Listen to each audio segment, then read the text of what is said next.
Donc, le cours de ce soir, un peu spécial, très palpitant, vous allez voir, il y a beaucoup d'informations. Généralement, c'est les cours qui intéressent le plus le sujet des démons, des anges, comment ça se passe en haut, dans les mondes d'en haut, dans les mondes d'en bas. Bon, et à la demande de beaucoup de personnes, quoi. C'est un sujet vraiment que beaucoup de gens m'ont demandé de faire en cours. Donc, vous allez voir, on va rentrer dans le système, savoir comment ça marche, pourquoi Hachem il a fait ça, comment on peut se servir directement ou indirectement de ces anges, de ces démons, etc. Et vous allez voir que ça va mettre beaucoup d'ordre dans ce qu'on peut penser. Et ça pourra nous aider pour savoir comment ça se passe et pour savoir comment opérer à l'intérieur de ces mondes-là.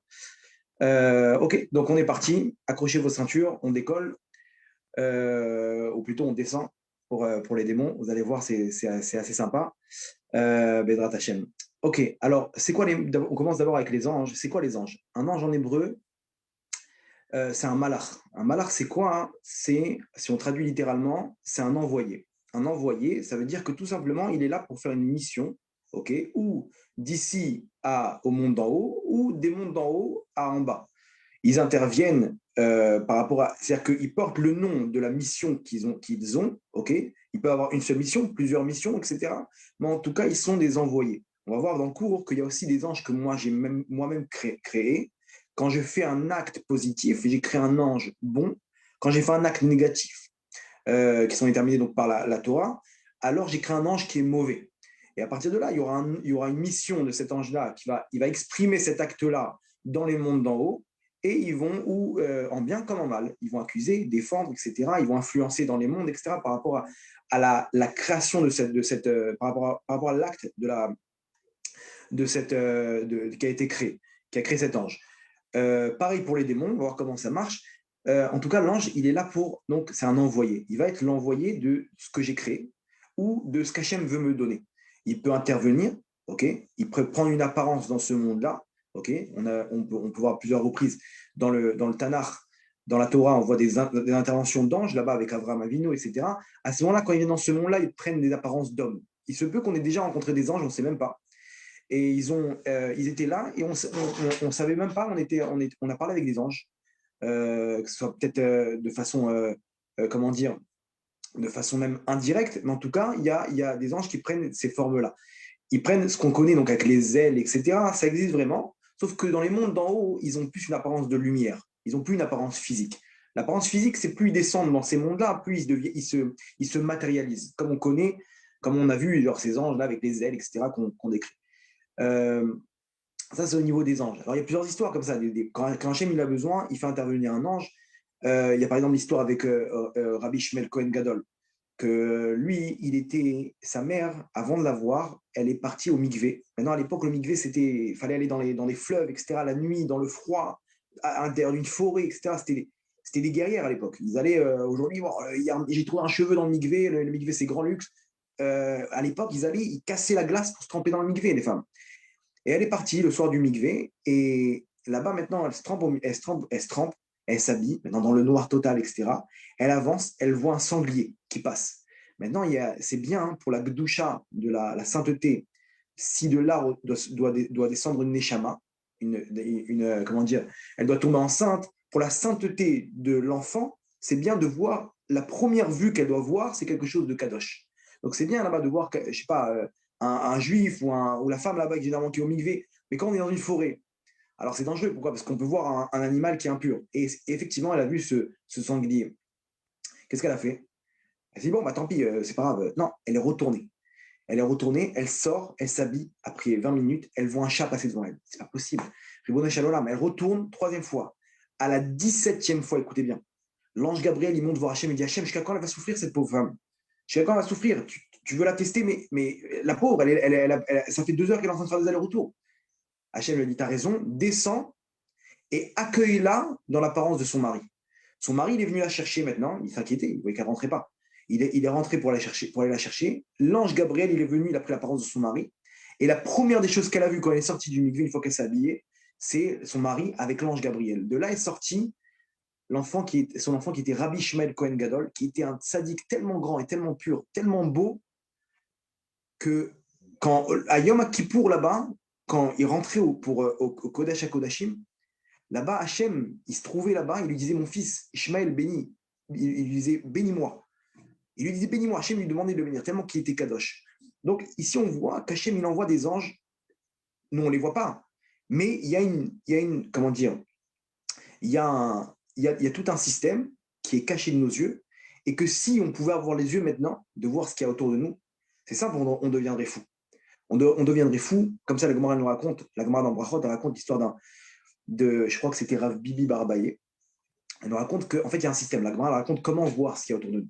Donc, je ne vais pas vous dire, mais il faut prendre genre, le placenta d'une chatte qui est d'une troisième, etc. C'est tout un système de brûler ce placenta, de prendre la cendre, de la mettre sur ses yeux. Et quand on va ouvrir les yeux, on va voir tout ce qu'il y a autour de nous. Il est devenu fou. Il a fait ça. Il est devenu fou. Il a vu tout ce qu'il y avait, des démons, des Shedim, Mezikim, Ritsonim, toutes les Malaché Chabala, Malaché Acharet, il a vu tout ça, des monstres, il voit des monstres autour de lui, avec des yeux partout, etc. Des trucs, des trucs incroyables, quoi, que aujourd'hui on va voir, la légende qu'on parle dans les films, les maisons hantées, etc., ça vient de ce système-là. Des choses qui sont dévoilées, des Shedim, des démons, etc. Et il a vu ça, il est devenu fou. Il est devenu fou. Ils ont dû prier pour qu'il reprenne la raison. Parce que ce qu'il a vu, ça l'a choqué. Il était traumatisé.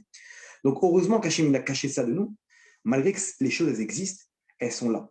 Et vous pouvez vous-même voir, si vous mettez de la farine autour de votre lit et vous ne faites pas le schéma avant de dormir, que le schéma avant de dormir, il repousse ces démons-là, vous verrez sur la farine des traces de pas de poule.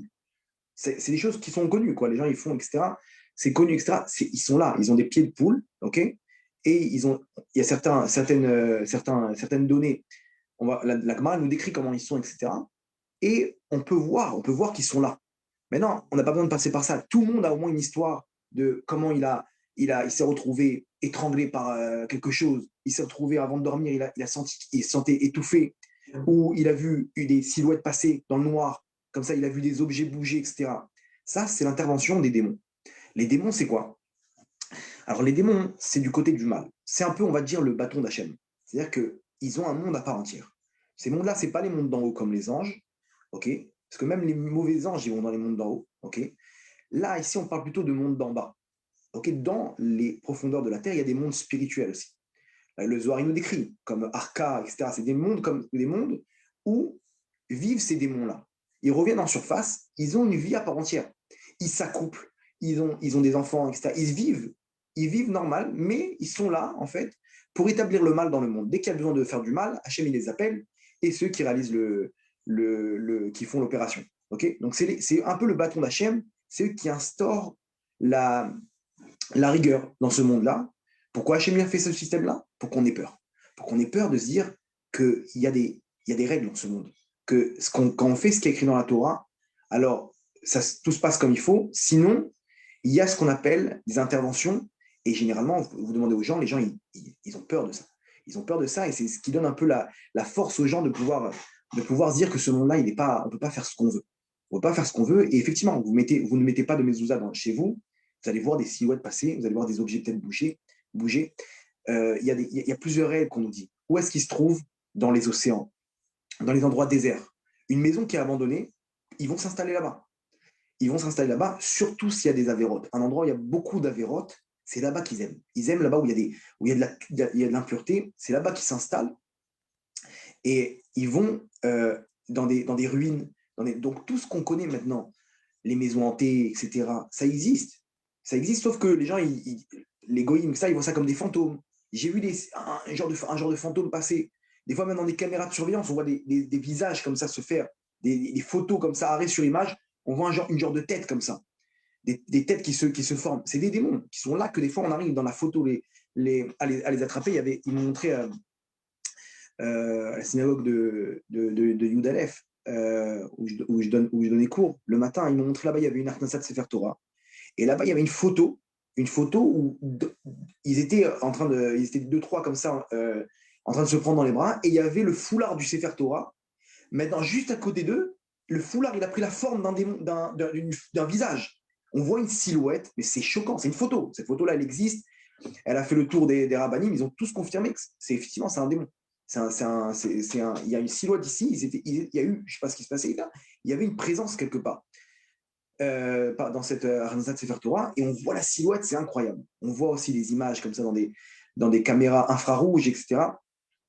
Et c'est ça, les légendes qu'on a aujourd'hui, les vampires, les extraterrestres. Vous savez qu'il y a aux États-Unis, je crois que ça s'appelle la zone 52. Je crois que c'est, je ne me rappelle plus ils ont toute la légende des ovnis, des extraterrestres. Ils voient les gens, ils témoignent jusqu'à aujourd'hui aux États-Unis des gens, comme ça dans les années 60, etc., qui voyaient des aliens. Ils disaient, on a vu des formes, ils crient, ils donnaient tous la même description. C'est pas des extraterrestres. Eux, ils savent pas ce que c'est. Donc eux, ils disent, c'est sûrement des ovnis. Surtout là-bas, dans la guerre froide, il y avait des avions espions, etc. Donc ils disent, voilà, on les a vus, les ovnis, etc. Et ils ont, genre là-bas, des laboratoires, je crois que dans le désert du Nevada, ils ont des laboratoires qui s'appellent Zone 52. Ne me prenez pas au mot, hein, je ne me rappelle plus Mais il y a un endroit là-bas aux États-Unis où, genre, ils ont expérimenté ces aliens, etc. Bon, c'est quelque chose de top secret et tout. Et ils ont fait des centaines de films sur ça. Maintenant, c'est quoi? C'est des démons qui se sont dévoilés à ces gens-là. Hachem, il laisse des épisodes comme ça pour, comment dire, pour alimenter la légende et que les gens, ils aiment ça. Et en même temps, ça leur donne une genre de crainte, de ce qui se passe euh, dans les mondes d'en haut. On sait qu'il y a, prenez n'importe quel juif. Au monde, vous parlez de démons avec lui, il va vous raconter des histoires. Et d'un coup, on voit comment il a la crainte de Dieu. Il comprend qu'il y a un Dieu qui existe, on voit comment ça réveille un peu l'intériorité de la personne. C'est quelque chose on va dire, qui est palpitant. Les gens, ils aiment ça. Et il faut savoir donc que ça existe vraiment. C'est là, c'est autour de nous.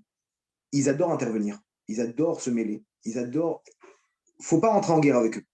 Il y a une règle, c'est que même si une personne, elle en voit ou elle ressent des silhouettes, la meilleure solution, c'est quoi? De rien faire. Pourquoi? Parce qu'eux, ils n'ont pas l'autorisation de venir au contact. Maintenant, si moi, je rentre en contact avec eux, j'essaye de m'interposer quoi que ce soit, alors là, à ce moment-là, ils ont l'autorisation de se défendre. Et ils ont des forces surnaturelles, ok, au-dessus de la nature.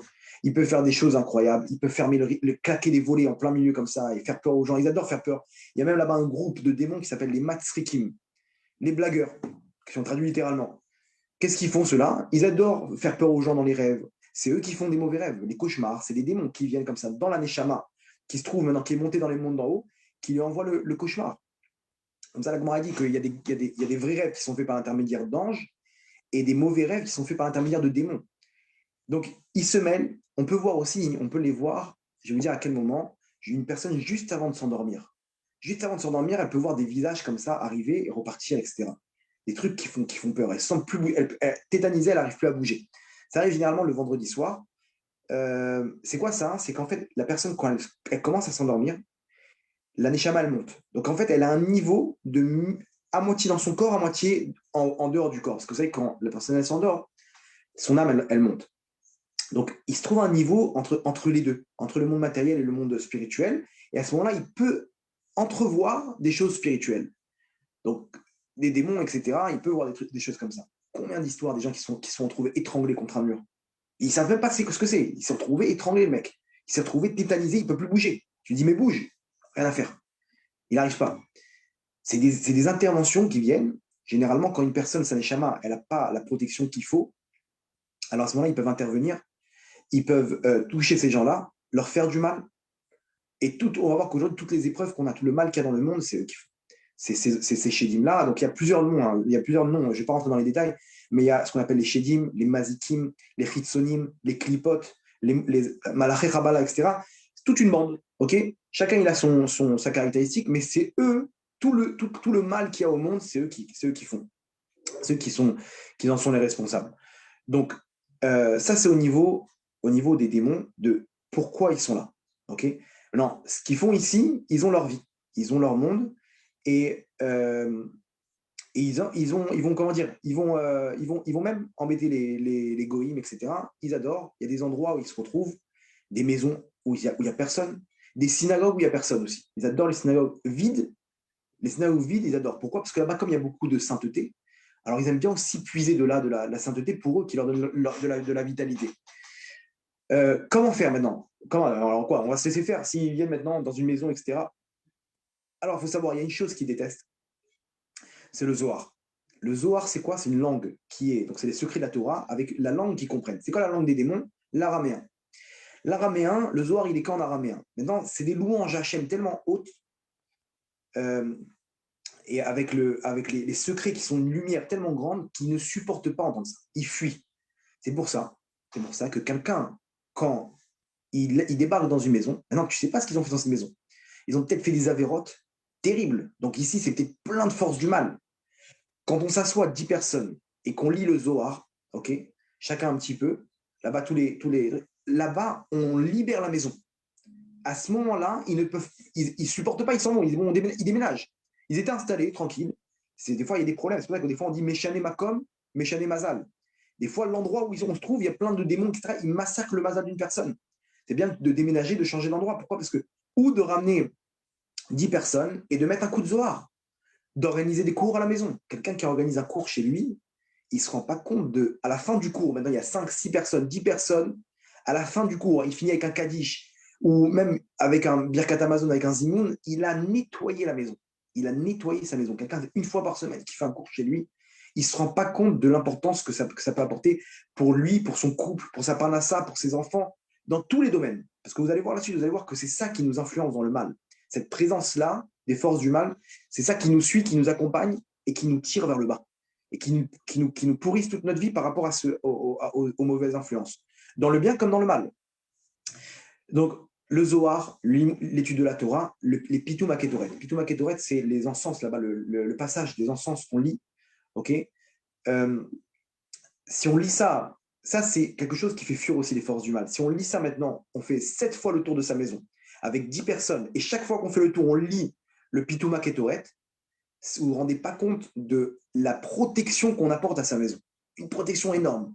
Donc, s'il y a un problème de maison hantée, de choses qui bougent chez soi, etc., n'appelez pas, comment il s'appelait cela, Ghostbusters, là, l'équipe de contre les fantômes. Appelez un rave, il va vous faire tout ça, il va ramener 10 personnes de sa yeshiva, c'est terminé.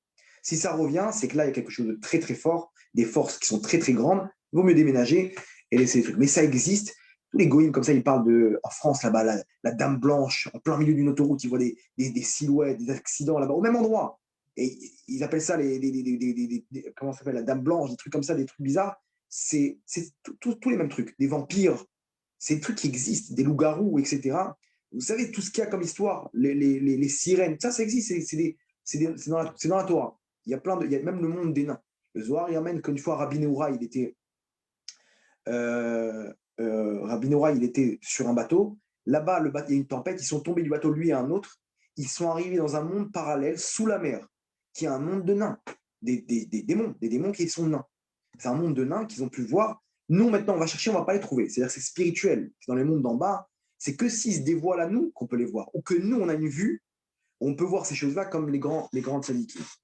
Ok, donc ça, c'est au niveau des anges en rapide et des démons. Ok, maintenant, il faut savoir qu'un homme, il a la possibilité d'utiliser ses anges et ses démons. Ils sont là, ils ont leur vie. Maintenant, ils peuvent être utilisés par la main de l'homme. Comment ça marche? Alors, c'est plus destiné on va dire, aux gens qui connaissent un petit peu comment ça marche, mais il y a des formules, okay, ce soit des Shemot Akedoshim, des noms sacrés, saints, okay, qui vont venir me permettre d'imposer à l'ange quelque chose que j'ai besoin de faire. Ça peut être au niveau de la parnassa, au niveau de plein de choses.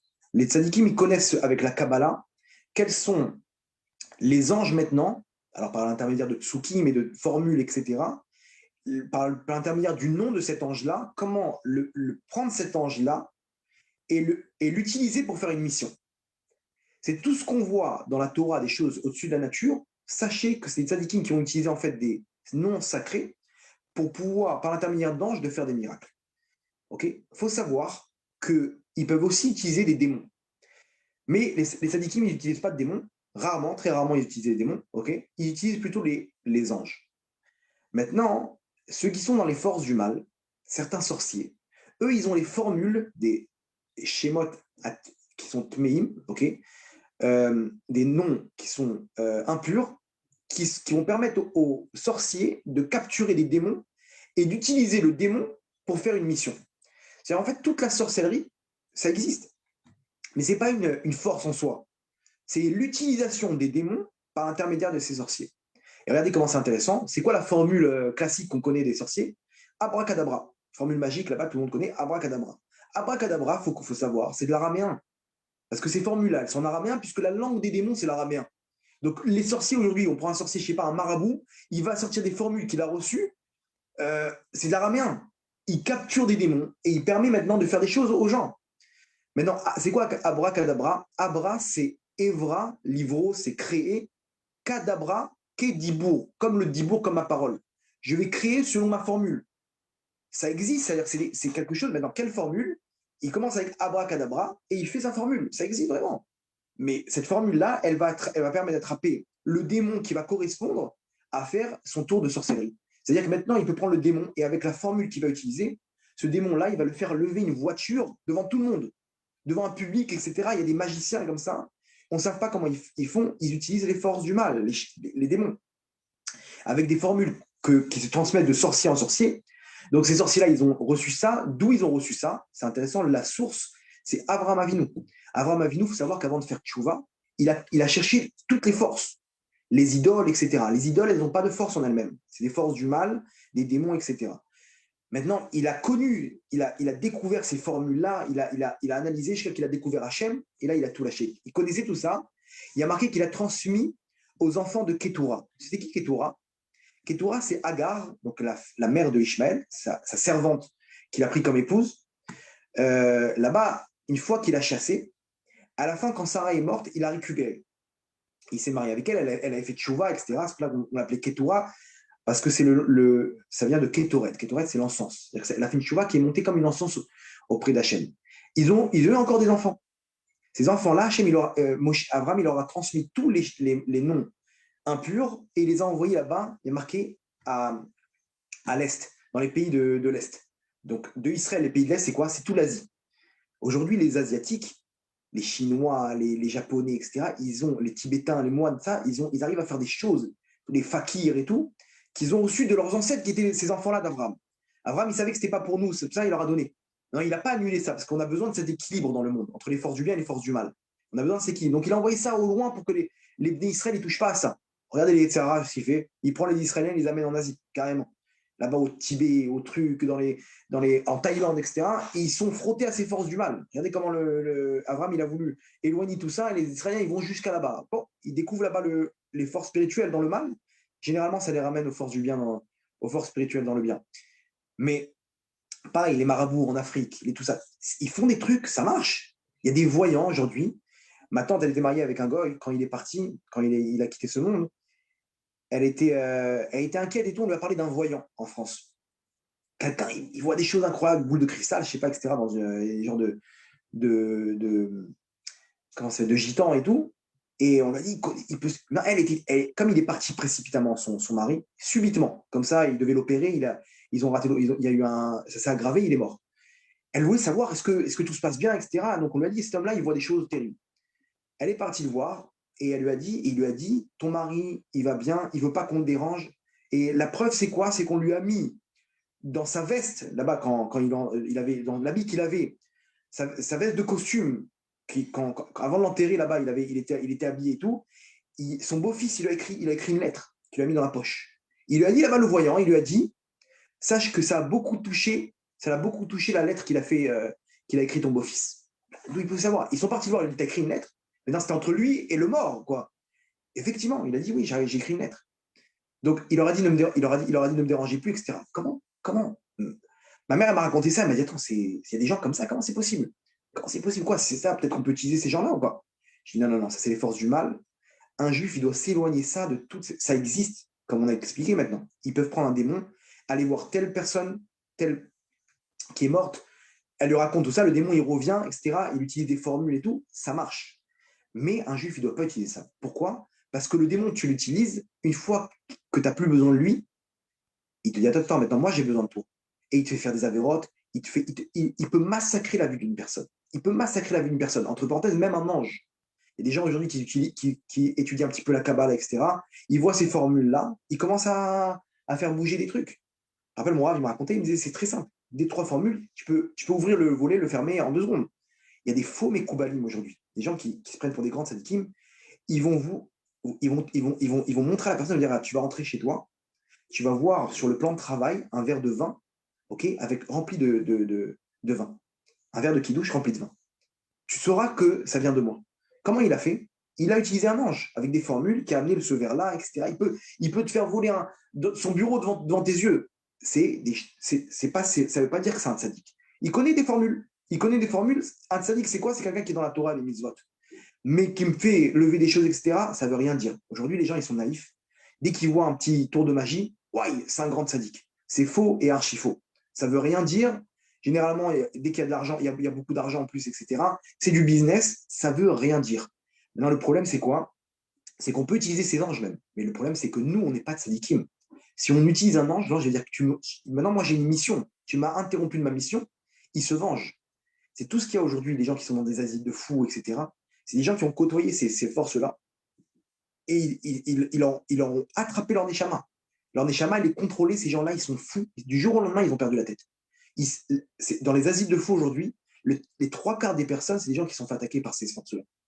Ils ne savent pas comment ils sont devenus, ils ont perdu la tête du jour au lendemain. Le mec, il pousse des cris, il ne sait pas ce qu'il et maintenant, sa neshama, elle est prisonnière. Pourquoi? Parce qu'il a utilisé ces forces-là qui se sont vengées. Le tzaddik, l'ange, c'est un honneur de le servir. Donc oui, tu peux l'interrompre, parce que lui, il fait la volonté d'Hachem. Mais nous, si on veut s'amuser ou quoi que ce soit, Hachem Yerachem Yatil, vaut mieux s'écarter de ça comme du feu. Ne pas toucher à ces gens-là, voir des gens, est-ce que les rabbinim me conseillent, etc. Des gens qui voient des choses, tu ne sais pas s'ils n'utilisent pas des démons pour voir des choses. Donc, vaut mieux s'écarter de ça comme du feu. Ça va pas, a priori, ça va porter tout de suite de la bracha à une personne. Il va avoir des réponses à ces questions, mais a posteriori, il va avoir des problèmes. Donc, en plus forte raison, si c'est des sorciers, si c'est des voyants, etc., il ne faut pas toucher à ces choses-là. Un juif, il n'a rien à faire avec ça. Ça prend un peu plus de temps, c'est vrai, dans les forces du bien, mais de trouver un vrai tzaddik, etc., mais ça existe. Et il faut juste chercher, prier Hachem, qu'Hachem nous donne à trouver les bonnes personnes au bon moment. Ok, donc on peut utiliser donc, ces choses-là. Ça existe, ok, comme je viens d'expliquer maintenant.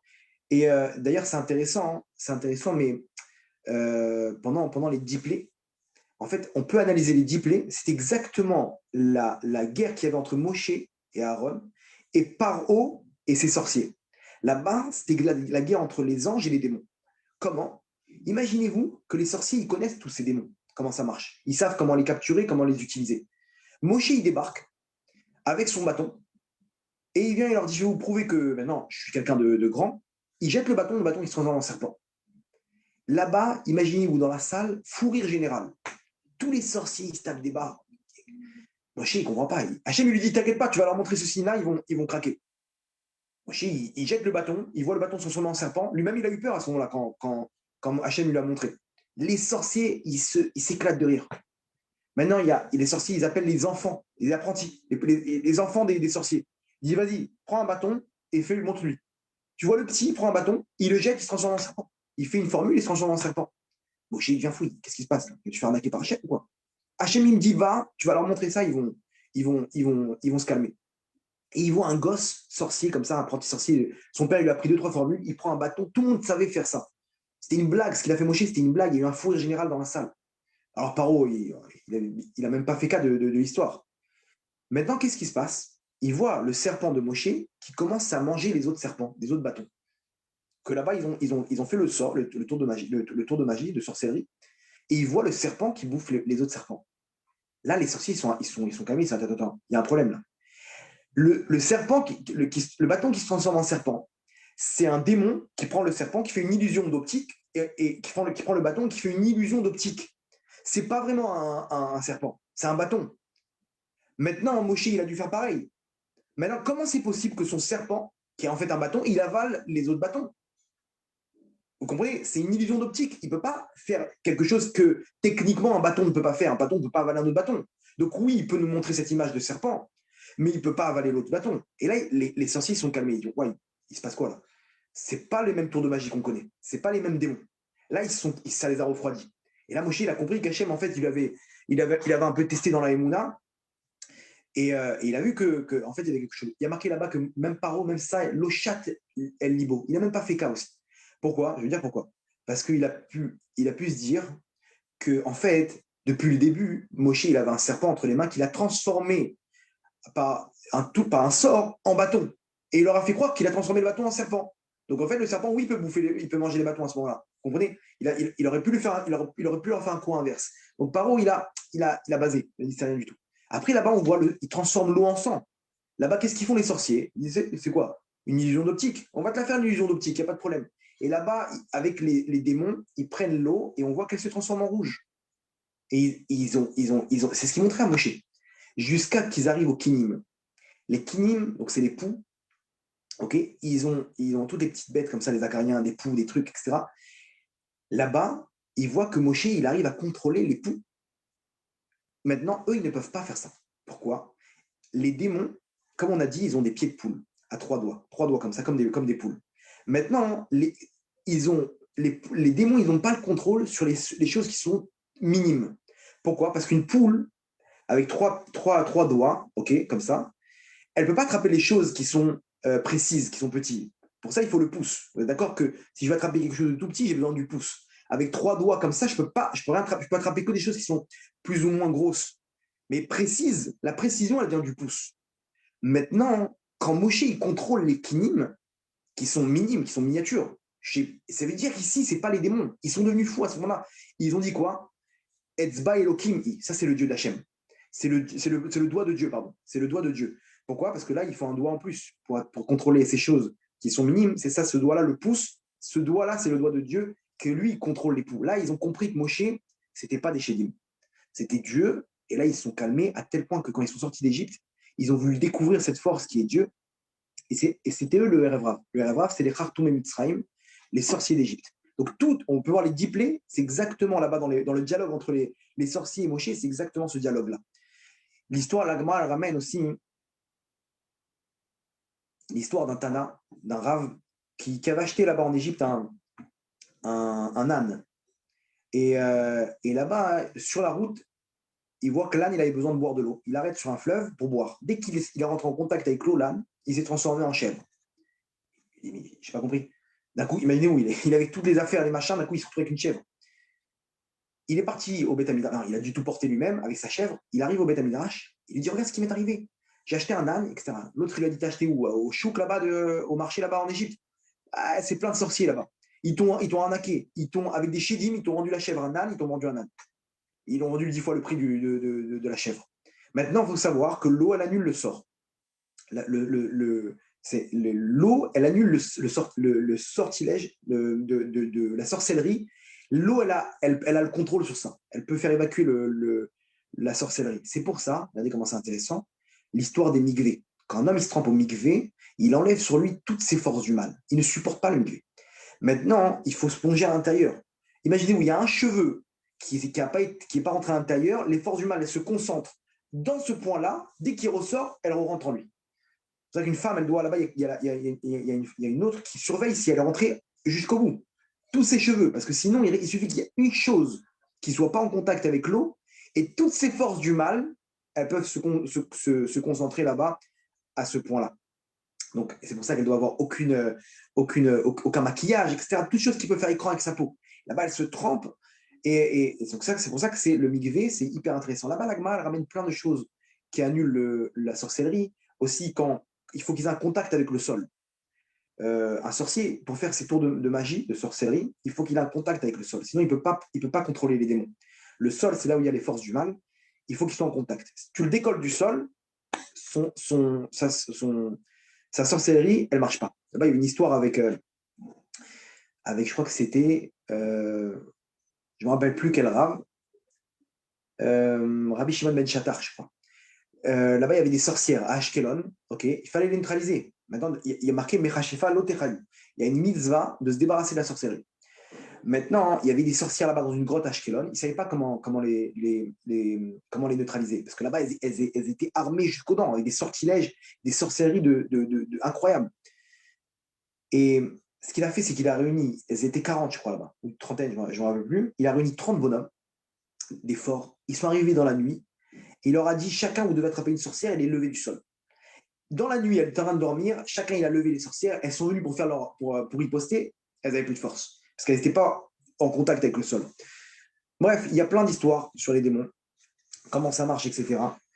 Euh, Là, on a vu à Purim aussi une histoire incroyable, que même les tzadikim, ils utilisent le démon. Il y a marqué que Esther c'était la femme de Mordechai. Donc, comment Mordechai, il a envoyé Esther, sa femme, qui était très belle, il a envoyé là-bas pour... Non, Achashverosh, le roi, il cherche une nouvelle femme. Il envoie sa femme. Ok, c'était pour le Beth Amikdash, il fallait qu'il... Peut-être c'est Mina Shamaim, si Hachem il fait en sorte que ça marche, on pourra trouver un moyen pour construire le deuxième Beth Amikdash, parce qu'on aura un contrôle dans la royauté, etc. Il avait tout prévu. C'est vrai. Mais si elle est choisie, ta femme, elle va se retrouver avec un feu. Une femme tzadikette comme ça, tzadika, etc. Comment Mordechai, il n'a pas pensé à ça? La Malagma, elle nous dit, elle dit, non, tu crois vraiment que quand Esther elle a été choisie, elle était avec Achashverosh? Là-bas, hein, elle a envoyé un démon femme qui prenait son apparence et qui allait avec lui. Elle a jamais quitté Mordechai. Elle était là-bas sur place, mais elle n'a jamais eu de relation avec Achashverosh. Jamais.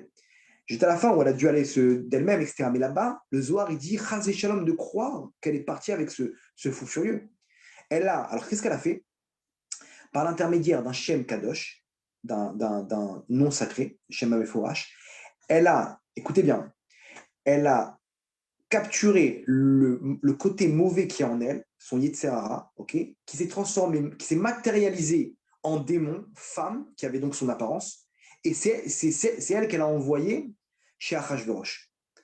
Donc elle a jamais été avec lui, jusqu'à qu'à la fin, elle a dû par rapport au décret qu'il y a eu. Mais de cette Gemara là, on voit que les tzadikim, ils utilisaient des démons des fois pour faire des. Là, il fallait utiliser pour faire cet Avera là, en gros, il fallait utiliser le côté mauvais de la Neshama. Le côté, comment dire, quand il s'est matérialisé en démon, qui a pris son apparence elle-même pour aller voir Achashverosh. Ça veut dire quoi? C'est-à-dire que les démons, il faut savoir, il y a des démons qui sont juifs, des démons qui sont Ishmaélim, il y a plein de sortes de démons. Et les démons juifs, c'est qui? C'est des gens qui n'ont jamais réussi à faire tchouva. On leur a donné plein de chances, etc. Jusqu'à qu'à un moment, Hachem, il a dû prendre dans leur neshama le côté bon, il a redistribué à d'autres personnes. Et le côté mauvais, c'est devenu les Shedim. C'est-à-dire que les Shedim, c'est des juifs qui n'ont pas réussi, que leur neshama est terminé. Ils sont revenus en Gil. C'est-à-dire que c'est des gens qui vont pas ils vont pas revivre à Triatametim, à la résurrection des morts. Leur neshama, elle est désintégrée.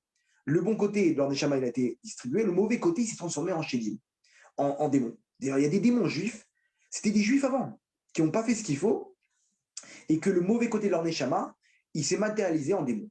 C'est ce qu'on appelle des démons juifs. Alors, ils ont la crainte de Dieu, ils étudient la Torah, etc. Ils font, voilà, là-bas pour Hashimeda, le roi des démons.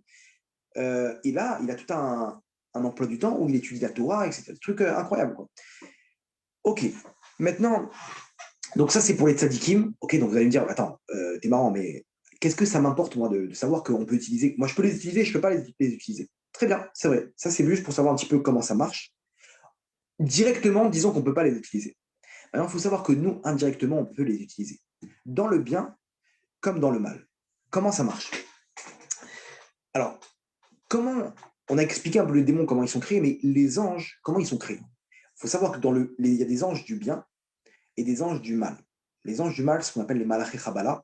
Les anges du bien, il y a malaché acharet, ophanim, chayot akodesh, etc. Il y a plusieurs types d'anges. Et ils ont. Alors, il faut savoir comment ça marche. Je vais expliquer le système. Selon la Kabbalah, il y a ce qu'on appelle des mertzavot. Mertzavot, c'est des systèmes, ok? Il y a 4 systèmes, l'un emboîté dans l'autre. Il y a ce qu'on appelle le premier, le système des sphirotes. Les sphirotes, c'est les sphères célestes, d'où émane la lumière d'Hachem, en fait, le conduit de la lumière d'Hachem, jusqu'à le mertzav, donc le système des hommes, ok, qui est plus extérieur. Donc la lumière, elle arrive dans le système des sphirotes et elle influence le monde des hommes, le monde dans lequel on se trouve, le mertzav à Adam, à Neshamot.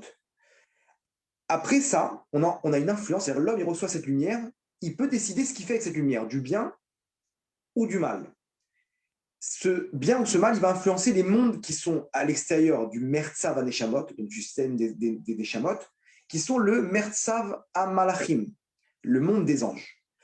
Derrière ce monde des anges-là, il y a le monde des Klipot, des forces du mal, ça s'appelle le Mertzav à Klipot. Ok, donc en fait, c'est comme des verres qui sont comme des casseroles, en fait, une plus grande que l'autre. La lumière, elle arrive dans le monde des sphirotes, elle émane dans le monde des Neshamot, le nôtre, on reçoit, un juif, on parle des juifs, hein, ils reçoivent cette lumière-là, il peut décider qu'est-ce qu'il fait avec cette lumière-là. Il la distribue dans le bien ou dans le mal. Comment il sait? Selon les mitzvot que la Torah nous précise. Quelqu'un, il dit du lashon hara, ok? Il commence à lancer des rumeurs et sur des gens, etc. Cette parole-là, elle va se transformer en force mauvaise. La force qu'il a reçue, elle était pure. Cette force-là, il l'a utilisée pour dire des mots, faire des avérotes. Cette force-là, il l'a transformée en mauvaise force qui va influencer le monde des clipotes qui est à l'extérieur. S'il fait une mitzvah, il fait une tfila, ok, il fait une prière ou que ce soit, il va influencer le monde des anges. Ok. Donc c'est un peu comme le film Matrix, je ne sais pas si vous connaissez. Ce film-là, il est fait sur ce principe-là, que tout ce que tu fais dans ce monde-là, ça influence dans les mondes d'en haut. Et il y a une guerre maintenant entre les forces du bien, les anges, les mauvais anges, etc. Il y a des tribunaux avec des accusations, ce sont ces anges qui sont le fruit de mes mauvais actes, et des défenses, des anges qui viennent prendre la défense qui sont ces anges que j'ai créés par le biais de mes bonnes actions. Ok. Donc, en gros, tout ce qu'on fait, ça crée des anges qui sont bons ou mauvais. D'accord. Ces anges-là, ils ont une influence dans le bien comme dans le mal, ici même sur Terre. C'est-à-dire que si je pouvais voir maintenant la femme du Gaon de Vina, il y a une histoire comme ça, elle raconte que quand elle est partie de ce monde, elle est revenue en rêve voir le Gaon de Vina, donc son mari. Et là-bas, elle lui dit, t'inquiète pas, j'ai une très très haute place dans le monde futur. Et son mari lui dit, comment ça s'est passé ton jugement? Elle lui dit, je ne peux pas te raconter, mais je peux juste te dire une chose. C'est qu'un jour, j'étais avec une copine, on ramassait de l'argent pour des pauvres. Donc, ils ont fait le tour des maisons. J'étais avec une amie à moi et de loin, je t'ai vu et j'ai dit à ma copine, voilà mon mari. J'ai été tellement content de voir, j'ai levé la main comme ça pour te dire, hey, genre, lui faire un coucou de loin, quoi. Mais non, pour son mari, pour accueillir son mari, pour lui donner de la joie, etc. Cet acte-là, il lui a dit, hein, qu'est-ce que tu pouvais savoir, quand j'ai levé ma main comme ça, j'ai créé une portée d'ange magnifique qui m'ont accompagné à ce moment-là. Quand j'ai revu ma vie, avec, quand j'étais en haut, j'ai revu ce que j'ai fait. Rien que je peux juste te raconter cette histoire-là, que rien que quand j'ai levé la main pour toi, l'Irvod, en honneur de mon mari, j'ai créé des anges, une portée d'anges énorme. Alors imaginez-vous quand on fait une tfila, quand on fait des mitzvot, quand on dit du bien d'une personne, quand on fait attention à ses yeux, à ses pensées. Imaginez-vous les milliards d'anges, quand on va à un cours de Torah, chaque mot de Torah, c'est 613 mitzvot, c'est 613 anges qui sont créés autour de nous. Des avérotes, c'est des mauvais anges. C'est-à-dire, si on pouvait voir ce qu'il y a autour de nous, quand, par exemple, on va à un cours de Torah, on verrait une lumière énorme, énorme, du feu comme ça, au-dessus, qui monte jusqu'au trône céleste. C'est des anges qui montent et qui descendent. Et ces anges-là, quand ils sont créés, ils me poussent à faire du bien. Ils m'influencent, ils sont là. Et il y a des tzadikim qui ressentent ça. Ils vont parler avec une personne, ils sentent un mal-être terrible. Pourquoi? Parce que ce mec-là, il vient avec toutes ses clipotes, toutes ses forces du mal. Et les tzadikim, ils savent très bien. Il lui dit, écoute, genre, il sait très bien quelles avérotes ils ont fait. Il lui dit, il sait très bien qu'il fait des avérotes avec les femmes, avec la semence en vin, etc. Il sait très bien, il sent ça. Il ne voit pas tout ce qu'il y a autour de lui, mais il sent un mal-être terrible. Quand il y a l'endroit où les avérotes sont faites aussi, on ressent. C'est-à-dire, si on pouvait prendre dans une synagogue une boîte de nuit et la transformer en synagogue, on aurait du mal à prier. On se sentirait fermé dans nos pensées. Pourquoi? Parce que là-bas, c'est plein de forces du mal. Inversement, quand il y a une très grande mitzvah qui a été faite, là-bas, on se sent bien. Pourquoi? Parce que la pièce, elle est remplie d'anges. Elle est remplie de ces forces bien. C'est ça ce qu'on appelle mitzvah, goreret, mitzvah. Avera, goreret, avera. Une mitzvah, elle engendre une autre mitzvah. Une avera, elle engendre une autre avera. Pourquoi? Parce que quand j'ai fait une mitzvah, j'ai créé un ange. Cet ange-là, il m'influence dans le bien. Et donc, j'ai envie de faire d'autres mitzvot. Si une personne a fait une avera, il se retrouve avec plein d'anges mauvais autour de lui qui vont le pousser à faire encore des avérotes. Et d'un coup, il va avoir des idées terribles, des envies pas cachées, etc. Il ne sait pas d'où ça vient. C'est plus fort que moi. Non, on te pousse à faire ça. C'est ça, c'est le truc. Maintenant, comprenez bien que chaque ange qui est créé, elle dépend de l'action en elle-même. Si je fais une action avec joie, avec intention, avec volonté, avec envie, avec motivation, avec entrain, si en plus il y a une épreuve derrière, etc., je dois me battre pour la faire, l'ange qui est créé, c'est une lumière énorme Si c'est fait rapidement, l'ange, il est tout petit, une toute petite lumière. Mais maintenant, pareil pour la Vera. Le mec, il a mangé du porc. Ah, Hachem, c'est trop bon, je peux pas. Il a souffert. L'ange qu'il a créé, le mauvais, il a une petite force. Par contre, il a kiffé son jambon. Il a créé un ange dans le mal, mais un monstre. Pareil avec les femmes. Une femme, malheureusement, qui n'est pas de Sanoa, qui se balade dans la rue, et c'est pas que chaque fois qu'il y a un homme qui la regarde, des anges du mal qu'elle crée autour d'elle. Elle se balade comme ça, on lui fait des compliments, des machins, mais elle sait pas qu'elle traîne avec elle une traînée d'anges terrible. Elle met sa photo sur Facebook, une photo qui n'est pas de Sanoa. Sa photo, elle tourne dans le monde. Combien de gens ils ont fait des avérotes à cause de ça? Elle ne sait pas. Une femme qui est de Sanoa, elle a autour d'elle une lumière énorme. Comme ça, le Rav Zamir Cohen, il montre avec je ne sais pas c'est quel appareil pour capter en fait des ondes. Il voit qu'une femme qui se couvre la tête, pas avec une perruque, avec un foulard, on voit là-bas une lumière énorme, la même lumière qu'un homme lorsqu'il met une paire de tefilines. Incroyable. C'est-à-dire qu'on voit l'homme, il a une aura comme ça qu'on arrive à capter avec cette machine. Quand il met des tefilines, on voit une lumière beaucoup plus importante qui est violette comme ça. On peut voir dans le livre La Révolution. Pareil, une femme qui se couvre la tête. C'est quoi ça, cette lumière, cette aura? C'est les milliards d'anges qui sont autour d'elle. Donc c'est incroyable. Ok, maintenant, ça, c'est au niveau comment ils sont créés, ces anges-là. Comment nous, maintenant, on peut influencer. Vous voyez qu'indirectement, on peut contrôler ces anges-là. Ces anges-là, par intermédiaire de ce que je vais faire, je peux les contrôler. Imaginez-vous un homme qui humilie sa femme, qui fait du mal à sa femme, etc. Imaginez-vous les anges qu'il a créés. Alors maintenant, il faut savoir que comment ces anges-là, vous allez me dire quoi? Alors attends, mais non, toutes les avérotes qu'on a fait, je ne comprends pas. Ces anges-là, ils nous poussent à faire du mal. Comment on peut se débarrasser de ça? Alors, il faut savoir qu'on peut annuler ces anges-là. Ces anges-là, si on ne fait pas de tchouva, je vais expliquer comment ça marche, mais quand ils s'annulent, écoutez bien, que maintenant cet ange-là qui a été créé, le mauvais ange, il a un programme, ok, de comment on l'a créé. C'est-à-dire quelle intensité, quelle motivation, quel plaisir il y a eu dans la Vera, etc. Tout ça, ça crée l'ange. L'ange, maintenant, par exemple, quelqu'un, il a humilié sa femme. Cet ange-là, il a comment il va s'annuler si jamais il va créer une épreuve à cette personne-là qui va être une humiliation. C'est-à-dire qu'il ne peut s'annuler que si il fait le chemin inverse de la Avera par laquelle il a été créé. C'est-à-dire la Avera, par exemple, le mec, il a massacré sa femme, il a humilié en public. Cet ange-là, il a été créé. Comment il va s'annuler? Un jour, on va humilier ce mec-là, son patron ou quelqu'un, etc. Il va l'humilier. C'est quoi? C'est l'ange qui se matérialise par cette épreuve-là. C'est-à-dire toutes les épreuves qu'on a aujourd'hui, il faut bien comprendre, c'est le fruit de nos avérotes. C'est-à-dire les gens aujourd'hui, quand on leur dit de faire tchouva, etc., de se rapprocher de la chaîne, ils n'ont pas compris que c'est pour ton bien, toi. Quand tu fais tchouva, tu annules directement ces anges-là. On va voir, c'est le cadeau qu'Hachem il a donné, la tchouva. Parce que c'est vrai que ça fait peur, tout ce qu'on parle, etc. Mais il faut savoir maintenant que Hachem, il aime l'homme plus que tout au monde. Et il a donné des cadeaux qu'on va expliquer. Maintenant, je ne vous laisserai pas tomber avec ces infos-là. On va savoir ce que la Torah nous donne des cadeaux qu'Hachem nous donne. Et comment ça marche, comment on peut annuler ces anges-là par des moyens qui sont beaucoup plus simples que de souffrir. Mais aujourd'hui, il faut comprendre que toutes les souffrances qu'il y a dans le monde, c'est le fruit des avérotes qu'il y a. Croyez quoi, le corona? Oui, c'est le Mashiach. D'accord, c'est clair. Mais il y a des gens qui partent, des millions de gens qui sont partis. Le monde, il part en cacahuète. Il n'y a plus de Parnassa. On a l'aube d'une troisième guerre mondiale. Tout part en cacahuète, là. Tout explose. Le vaccin, pas le vaccin. Est-ce que ce vaccin, qu'est-ce qu'il peut amener dans les jours à venir? Oui, mais d'un autre côté, le corona, regarde les gens qui partent comme des mouches, Hachem Yerachem, qui partent jour après jour. On entend des histoires, des problèmes de Parnassa, des problèmes même si c'est pas ça, avant ça, il y avait quand même des problèmes avant le corona. Il y avait quand même des gens qui partaient, des cancers et des divorces. C'est quoi tout ça? C'est nous. C'est cette génération qui crée ces anges-là. Ces anges-là, ils vont dans ce monde-là et ils créent tout ce mal-là. C'est nous-mêmes qui créons de ce mal. Il faut bien se mettre ça dans la tête qu'il n'y a pas d'injustice. La Shoah, c'est nous-mêmes qui l'avons créée. Il y a une femme qui est sortie de la Shoah. Elle disait là-bas, les gens, quand ils sont sortis de la Shoah, ils ont dit, il est où Hachem? Il était où Hachem dans la Shoah?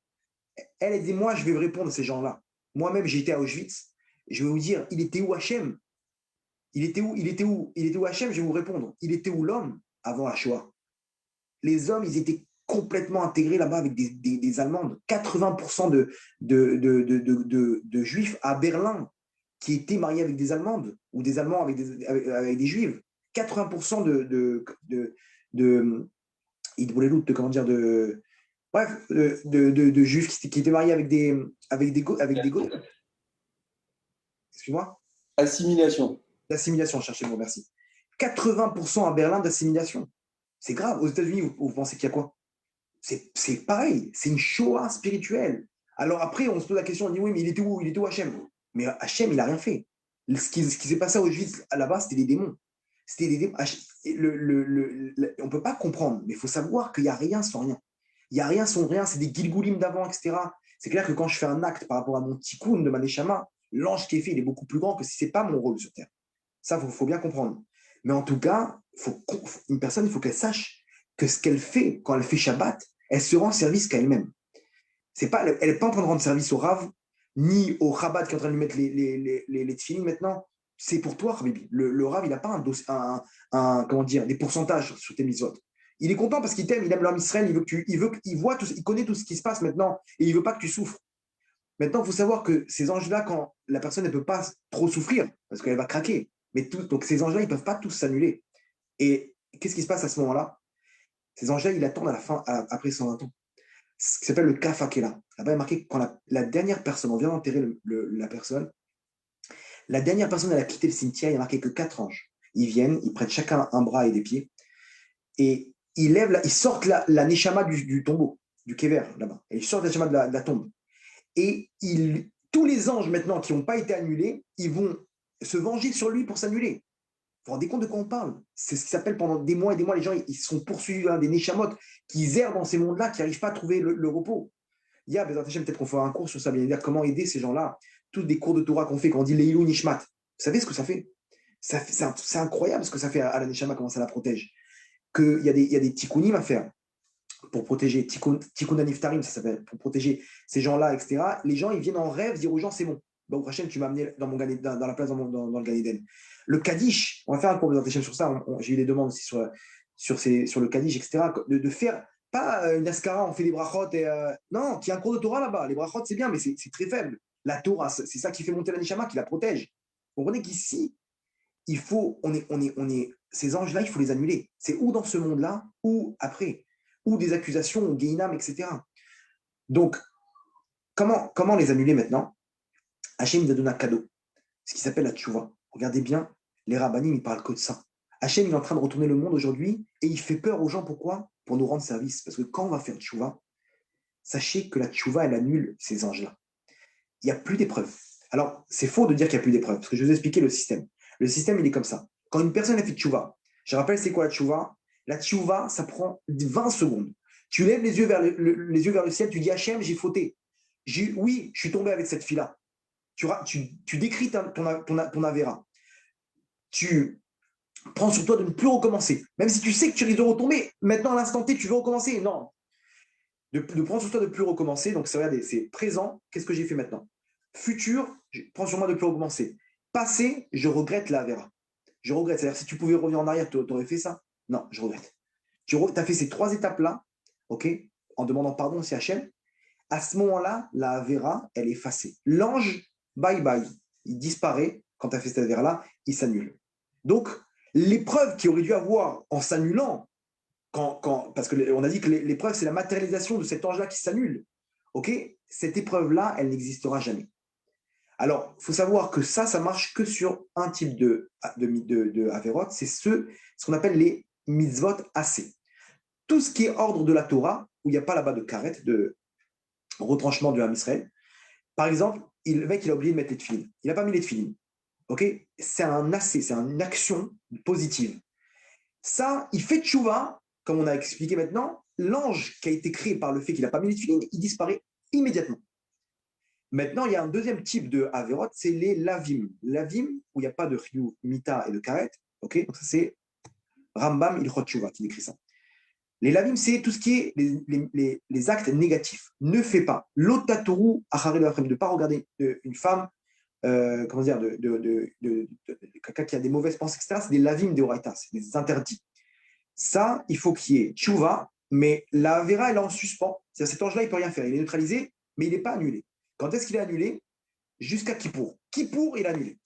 Donc à Kippour, on a et la tchouva, et le jour même de Kippour, il annule ces 2 types d'Averot. Troisième type d'avérotes, c'est les karet. Karet, c'est les plus graves, les avérotes les plus graves.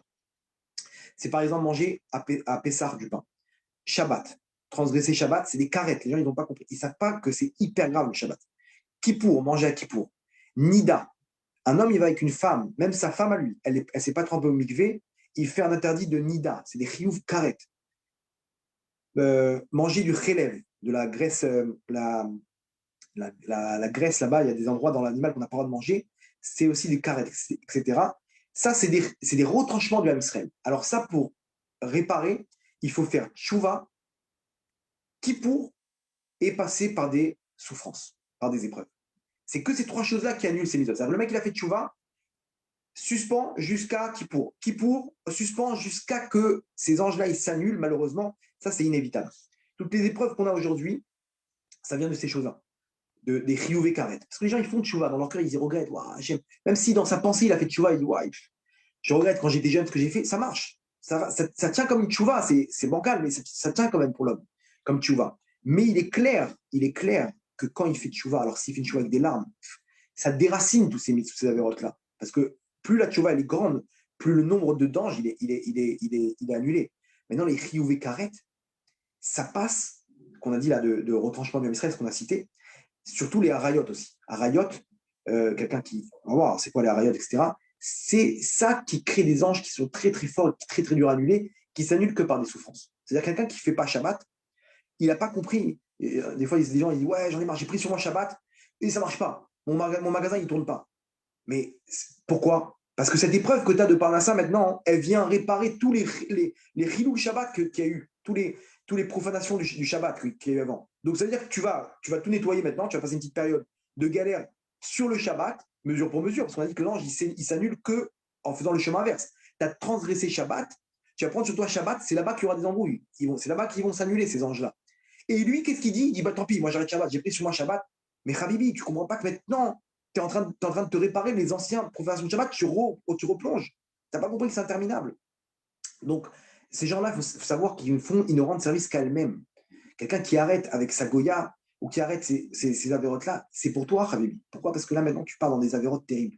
Maintenant, mieux que ça, la Gemara dans Yoma, Pevav, je crois, à Moukbet, elle dit que si jamais, ça c'est si je fais tchouva par crainte. Regardez comment ça fait peur. Les anges, après 120 ans, là-bas dans la tombe, ils vont attraper le mec, ils vont le massacrer. Allez voir là-bas sur Internet le sceau de la vérité.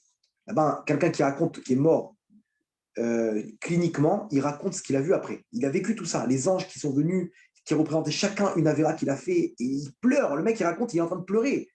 Je crois que sur Torah Box, ils ont traduit la vidéo là-bas, ils ont sous-titré. Le mec, aujourd'hui, vous voyez, il a une barbe comme ça, c'était un chiloni complet. Il a vu ça, il a tremblé de peur. Maintenant, cette peur-là, elle nous aide à faire tchouva. Sachez que la tchouva, elle annule tous ces anges-là, comme on a expliqué maintenant, selon le principe. Alors, il faut savoir ici, il y a Chilou Lachem, il y a ces trois choses-là, plus la mort qui répare. Ça, c'est la plus grave des avérotes, c'est le profanation du nom de Dieu. Maintenant, si je fais tchouva par amour pour Hachem, c'est-à-dire le mec, il est arrivé, Hachem, je t'aime, tous les cours qu'on fait, combien de fois on essaie de montrer combien Hachem, il aime le Ham Israël. Quand quelqu'un, il développe maintenant un amour pour Hachem à ce moment-là, il dit, ouais, Hachem, il commence à parler avec lui. Et d'un coup, il se dit, ouais, Hachem, je t'ai fait souffrir avec toute ma avérote. Pardon, Hachem, je t'aime trop, je te demande pardon, etc. Je ne veux pas te faire souffrir. Il fait une tchouva d'amour pour Hachem. Écoutez bien, ces anges-là, non seulement, ces mauvais anges, ils s'annulent, mais en plus, ils se transforment en anges bons, qui vont l'encourager et l'accompagner. C'est-à-dire, le mec, il a transformé cette force du mal en force du bien. Pourquoi? Regardez comment c'est logique. Parce que finalement, c'est mes avérotes qui m'ont amené à tomber amoureux d'Hachem, à me rapprocher d'Hachem. Donc finalement, c'est des mauvais anges, c'était des mauvais actes ou des bons actes qu'il y a eu ici. Finalement, c'était des choses bonnes. Cette avéra-là, si elle m'a conduit à Hachem, finalement, elle se transforme en acte qui est bon. Donc regardez comment Hachem il nous aime. On a juste comment dire, à réveiller ça chez nous. Cet amour pour Hachem, de faire tchouva, n'ayez pas honte de faire tchouva matin, midi et soir. Tu tombes, c'est pas grave, on te dit, relève-toi, fais tchouva, 30 secondes, prends 30 secondes, parle avec Hachem. N'aie pas peur de faire tchouva. Oui, mais je vais replonger. Eh bien, tu feras tchouva toute ta vie. Mais sache que tu es protégé si tu fais ça. Hachem n'est pas peur. Il est pas comme nous on pense, il n'a pas de la rancune. Hachem, il attend la tchouva du Ham Israël. Il attend tout ce qui se passe aujourd'hui, c'est pour amener le Mashiach. Mais Hachem, il n'amènera pas le Mashiach tant que tout le monde ne fera pas tchouva. Donc ici, chaque personne qui se rapproche d'Hachem, il ne se rend pas compte de ce qu'il fait dans les mondes d'en haut. Il est en train de tout changer. Les anges, il les transforme, il les annule, il est en train de nettoyer le monde. Il a dit 30 secondes, il s'est retrouvé avec Hachem, il a nettoyé le monde des forces du mal, ou du moins il les a neutralisées. Alors c'est vrai qu'il y a des souffrances à voir. Maintenant, deuxième cadeau qu'Hachem nous donne, à nous de choisir où mettre ces souffrances-là. Ok, le mec, il a mangé, il a profané Shabbat. Il est parti, il a fait des avérotes avec les femmes. Il faut savoir qu'il peut réparer, il peut choisir la souffrance. Quand il va à un cours de Torah, c'était dur pour lui. Cette souffrance-là, elle t'a réparé tout ça. Tu peux donner de la tzedaka. Les tfilotes, quand quelqu'un il prie et il fait sur lui, et il lit je sais pas, des télim, des machins, cette souffrance-là, ça le saoule. Il a pas envie de se lever tôt le matin pour la tfila. Il se lève, etc. Cette souffrance qu'il fait, elle lui change, elle annule les souffrances qui étaient décrétées avant. Fois mille, parce que c'est dans le top, dans le bien. Donc quelqu'un qui se renforce et qui galère et qui ferme son magasin et c'est dur, Shabbat, etc., et qui galère dans la parnassa, il a donné la tzedaka, il a payé des trucs, etc. Habibi, sache que c'est des souffrances que tu aurais dû avoir dans tous les cas. Donc que tu les mets dans la tfila ou que tu galères maintenant à réparer ta voiture ou dans des problèmes de shalom bayit, etc., c'est à toi de choisir. Hachem nous donne ce cadeau que quand on fait les mitzvot, la souffrance qu'on a maintenant, préparer la Haggadah de Pessah et Pourim et acheter et revenir et donner les Mishloach Manot, etc., et se lever tôt, écouter la Haggadah, c'est bon, c'est pas grave, c'est quelque chose de bien. À part, à part certaines avérotes qui sont très très dures à réparer. Et ça aussi, on va finir avec ça. C'est encore un petit épisode. J'ai eu beaucoup de demandes sur les gens. Ils m'ont dit, mais expliquez comment ça marche. Beaucoup de gens qui sont tournés vers moi et qui ont des problèmes de parnassa, des problèmes du matin au soir. Et quand je leur explique c'est quoi la raison, que je vais vous expliquer maintenant, les gens ils me disent, mais pourquoi on n'est pas au courant de ça? Pourquoi on n'est pas au courant? Si on savait comment ça marche, on aurait tellement, on serait économisé tellement de choses mauvaises dans le monde, tellement d'épreuves, tellement de mal. Et en fait, c'est quoi cette avéra-là? Le Shulchan Aruch dit que c'est la pire avéra. Pas la pire au niveau des catégories d'avérotes, mais la plus dure à réparer. C'est quoi? C'est tout ce qui est semence en vin, ce qui s'appelle le Zera Levatala. La semence en vin, une personne, elle ne se rend pas compte des dégâts qu'elle s'apporte, qu'elle s'amène sur elle. Alors, c'est quoi le principe? Une personne, malheureusement, la Gemara elle dit que ce qu'il voit, ça lui donne des envies, ça lui crée chez lui une force mauvaise qui va l'amener à faire cette avéra de sortir sa semence en vain. Même si c'est avec une Goya, même si c'est tout seul ou quoi que ce soit, les femmes qui s'habillent, qui ne sont pas de Sanoa, elles poussent l'homme à faire cette avéra-là. C'est-à-dire qu'elles aussi, elles sont mêlées à cette avéra-là en direct. Maintenant, ce qui se passe, regardez comment c'est grave. Cette semence-là, c'est des étincelles de la neshama d'une personne qui se trouve dans le cerveau de la personne, dans le crâne, dans la tête. Dans chaque goutte de semence, il y a une étincelle. Pourquoi? Parce que cette étincelle-là, c'est elle-même qui va permettre, si c'est fait de la bonne façon, dans une relation, qui va permettre d'amener une neshama sur Terre. Or, si jamais c'est fait en dehors d'une relation, cette étincelle-là, elle sort, mais elle n'a pas d'ustensile où être captée. Vous comprenez? Donc, elle est dans les airs. Et à la vera qui est faite, l'ange mauvais il récupère cette étincelle-là. Et cette étincelle-là, il va faire du mal dans le monde. Maintenant, il est alimenté par ma neshama. Imaginez-vous la gravité de la chose. C'est-à-dire que le mec qui fait ça, il a une partie de sa neshama qui est éparpillée dans les mondes. Éparpillée. Il a complètement éparpillé sa neshama. S'il est parti avec une Goya, il a une partie de sa neshama, cette semence-là qui se trouve dans cette Goya, qui est prisonnière dans des mondes d'égoïsme. Va retirer ça maintenant. Pour retirer ça, ça demande un effort énorme, énorme au niveau des épreuves. Je veux dire, c'est quoi le mesure pour mesure? Ces anges-là, comment ils s'annulent? Et ils libèrent l'étincelle qui retourne dans la neshama de la personne.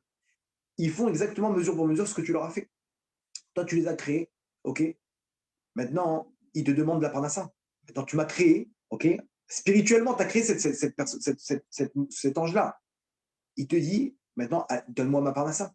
Il te demande de faire des avérotes, il te pousse à faire encore ces avérotes-là.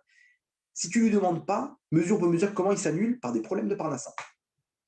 Les problèmes de parnassa aujourd'hui qu'ils ont les gens, généralement, les galères, c'est cet avéra. En Motsi Zera Levatala, en hébreu, c'est un Motsi Zera Levatala, les initiales, c'est Mazal. Quelqu'un qui fait cet avéra-là, il massacre son Mazal. Toutes les personnes qui sont dans les galères de galoute, des exils personnels qu'ils ont. Il doit déménager, il doit truc, et il n'arrive pas à trouver la sérénité sur Terre. C'est mesure pour mesure parce que toi, tu as mis en galoute, en exil, la partie de ta Neshama. Donc, les gens, quand ils apprennent ça, ils disent, ouais, attends, mais heureusement, mais on ne savait pas ça.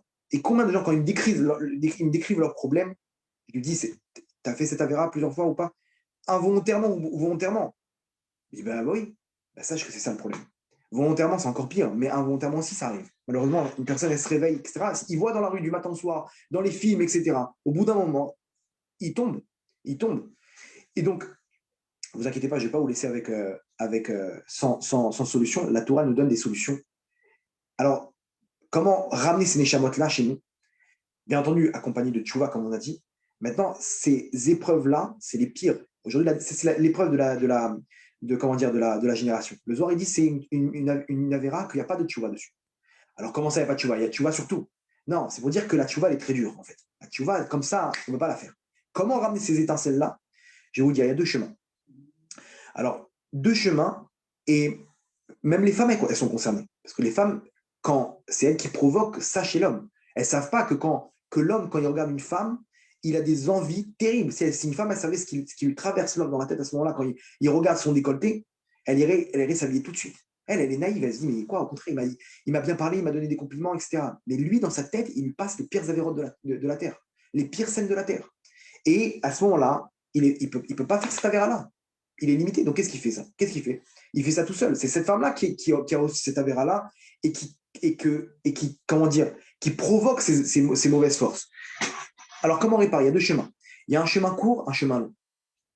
Le chemin long, je vous le dis, le Rabbi Nachman ben Breslev, il a fait descendre sur terre un cadeau. Il a tellement souffert qu'il a réussi à descendre sur terre ce qui s'appelle le Tikkun HaKlali. Le Tikkun HaKlali, c'est 10 Teilim compilés ensemble. Ils ont une force d'aller chercher ces étincelles-là et les ramener chez la personne. Vous vous rendez compte la force que ça? Le Tikkun HaKlali, le mec qui s'assoit. Alors, si ces avérotes-là, ils ont été faits volontairement, c'est pas si simple que ça. Si le mec, il a fait cette avéra-là involontairement, il s'est réveillé dans la nuit, il voit qu'il a eu un problème de Zera Levatala. Le lendemain matin, il se réveille, il fait Tikkun HaKlali, il n'y a plus rien. Les étincelles qui ont été éparpillées, elles ont été récupérées chez les forces du mal. Donc, le Tikkun HaKlali, c'est incroyable.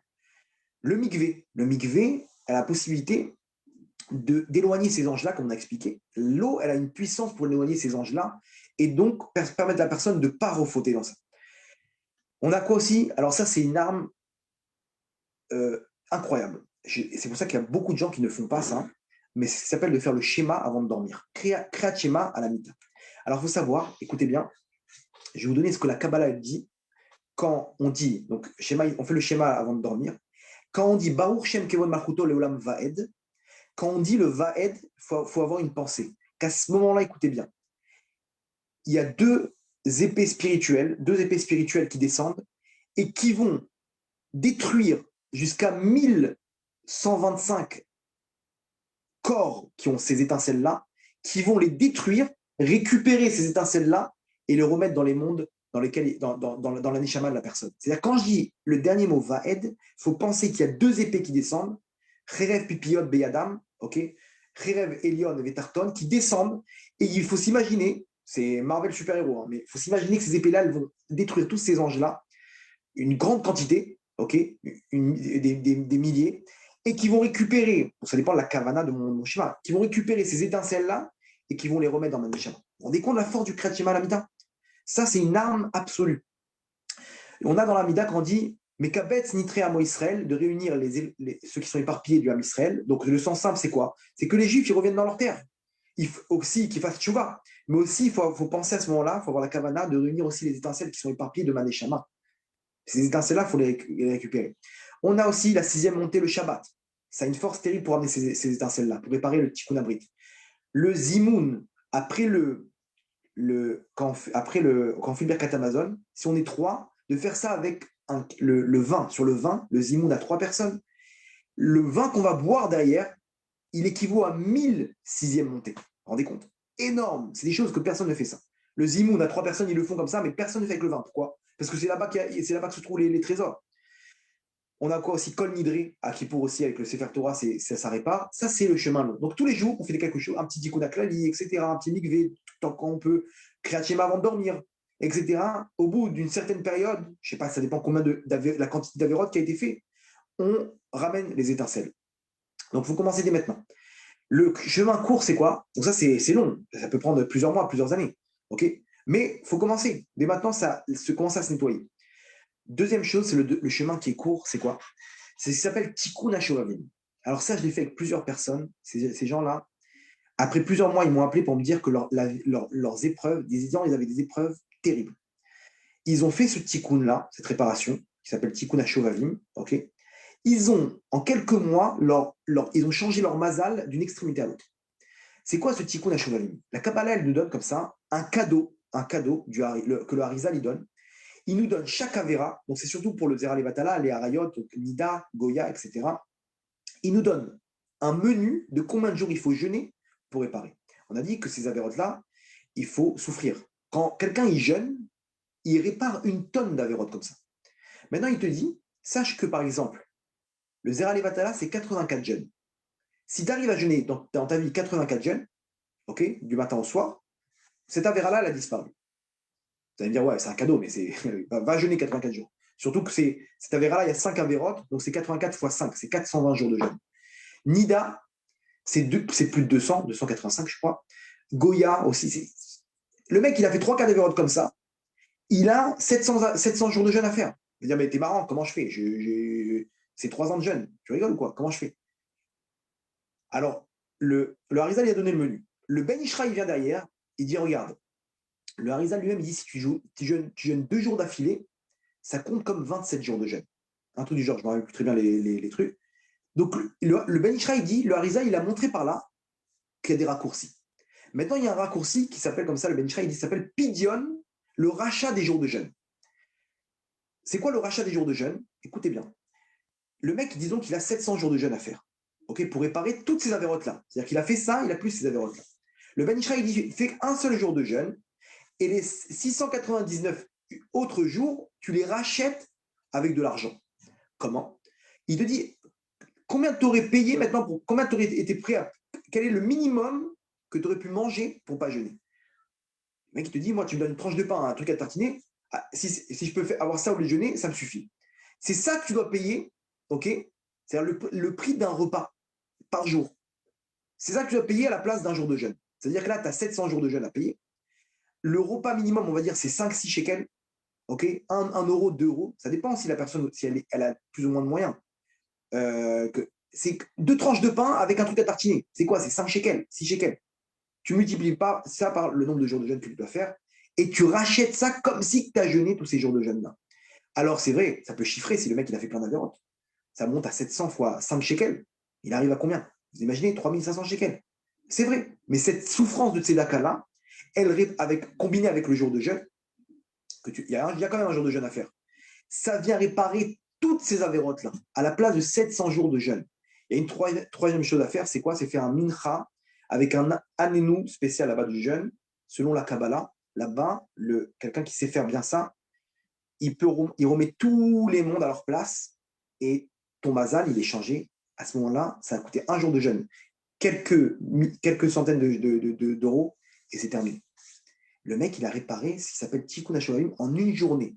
Un peu de tzedaka, que dans tous les cas, cette tzedaka-là, il va la perdre dans sa parnassa, dans les galères qu'il a du matin au soir. Il a réparé tout son mazal, sa neshama, elle est toute propre. C'est des choses incroyables, des cadeaux. Donc regardez comment Hachem, Baruch Hachem nous a donné, il y a ces anges, ces démons, etc., ça fait peur, ça existe, et il faut prendre ça au sérieux. Directement, on ne peut pas les utiliser. Indirectement, on peut les utiliser. C'est clair que regardez comment Hachem, il a Ratsa Akadosh Baruch Hu, les accords d'Israël. Akadosh Baruch Hu, il veut nous faire gagner. Chaque acte qu'on fait, il ne faut pas croire que c'est en vain. Quelqu'un, il t'a humilié, tu t'es tué. Ta femme, elle t'a dit un mauvais mot, tu n'as pas parlé. N'aie pas peur. Ça, en haut, c'est des anges qui ont été créés. C'est des anges autour de toi. Tu vas les voir. Quand tu vas quitter ce monde-là, tu vas voir ces anges qui vont t'accompagner, te protéger. Tu vas voir cette lumière en Tanishama. Tu vas comprendre comment Hachem, il t'a protégé. Hachem, il t'a donné chaque chose que tu as fait pour lui. Il t'a payé des mondes des mondes, un Gan Eden énorme, l'éternité. On parle de l'éternité avec lui. D'un autre côté, les avérotes aussi. Le monde, c'est pas un supermarché où je prends ce que je veux. À la fin, on passe à la caisse, malheureusement. Et Hachem, il nous a donné des cadeaux pour pouvoir payer avant ce monde-là. Faut pas attendre faut tant qu'on peut faire des mitzvot, faire tchouva, parce que c'est des cadeaux d'Hachem. Et ce qu'on vient d'expliquer ce soir, c'est quelque chose qui peut aider les gens.